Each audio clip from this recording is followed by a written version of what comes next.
کہ آپ کو نماز کا طریقہ آتا ہے؟ بہت آسان انداز میں مکمل نماز کا طریقہ احادیث کی روشنی میں بتانے لگا ہوں، توجہ کے ساتھ آپ نے سنا، اور اس کو اتنا شیئر کریں کہ اگر کسی کی آپ کی وجہ سے نماز درست ہو جاتی ہے، ساری زندگی وہ جو نماز ادا کرے گا اس کا ثواب آپ کو بھی ملے گا اور مجھے بھی ملے گا۔ یاد رہے کہ جب بھی آپ نماز پڑھنے لگے، آپ کا جسم، آپ کے کپڑے اور جس جگہ آپ نماز ادا کر رہے ہیں، یہ تینوں چیزیں پاک ہونی چاہیے۔ آپ کا ستر چھپا ہوا ہو، آپ کا چہرہ قبلے کی طرف ہو، جو نماز آپ ادا کر رہے ہیں اس نماز کا وقت شروع ہو چکا ہو، اور جب بھی نماز ادا کریں اس نماز کی نیت آپ نے کرنی ہے۔ مثال کے طور پہ آپ نماز ظہر کی 4 رکعت فرض ادا کر رہے ہیں، تو آپ کے دل میں یہ پکا ارادہ ہونا چاہیے کہ میں ظہر کی 4 رکعت فرض نماز ادا کر رہا ہوں۔ اگر دل میں بھی نیت ہوگی کافی ہے، لیکن اگر زبان سے کہیں گے تو یہ بہتر ہے۔ ہاتھوں کو کانوں کی لو تک لائیں اور اللہ اکبر کہتے ہوئے ناف کے نیچے اس کو اس طرح باندھنا ہے کہ سیدھے ہاتھ کی ہتھیلی والی سائڈ الٹے ہاتھ کی کلائی کے سرے پر رکھیں اور ناف کے نیچے باندھیں۔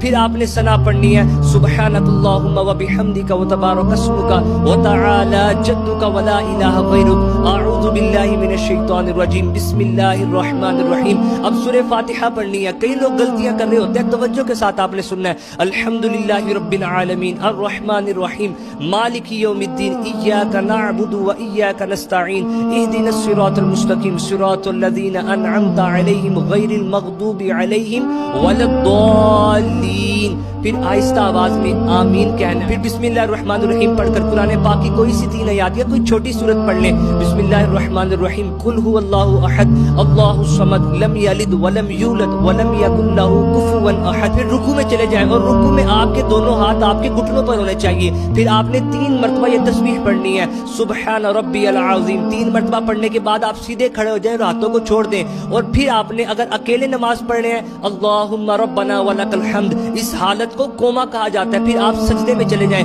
اور بڑا اہم مسئلہ بیان کرنے لگا ہوں۔ جب سجدے میں جائیں پہلے اپنے دونوں گھٹنے رکھیں، پھر ہاتھ رکھیں، پھر ناک اور پیشانی کو رکھیں اور ناک کی ہڈی کو آپ نے جمانا ہے، اور سجدے کی حالت میں آپ کے پاؤں کی انگلیوں کا پیڈ زمین پر لگا ہونا چاہیے۔ اگر 10 کی 10 انگلیوں کا نہیں لگ سکتا تو کم از کم دونوں پاؤں کی 3 انگلیوں کا پیڈ زمین پر لگا ہونا چاہیے۔ پھر 3 مرتبہ سجدے میں آپ نے تسبیح پڑھنی ہے، سبحان ربی الاعلی، اور کم از کم 3 مرتبہ تسبیح پڑھنے کے بعد آپ نے بیٹھ جانا ہے۔ دونوں سجدوں کے درمیان بیٹھنے کو جلسہ کہا جاتا ہے۔ سیدھا قدم آپ کا کھڑا اور الٹے قدم پر آپ نے بیٹھنا ہے، اور 1 مرتبہ سبحان اللہ کہنے کی مقدار آپ نے اسی طرح بیٹھے رہنا ہے۔ پھر دوسرا سجدہ کرنا ہے، پھر سیدھا کھڑا ہو جانا ہے، دوسری رکعت آپ نے ادا کرنی ہے۔ جب آپ دونوں سجدے کر لیں گے پھر آپ نے بیٹھنا ہے، اور آپ نے التحیات للہ والصلوات والطیبات السلام علیک ایھا النبی ورحمۃ اللہ وبرکاتہ، السلام علینا وعلی عباد اللہ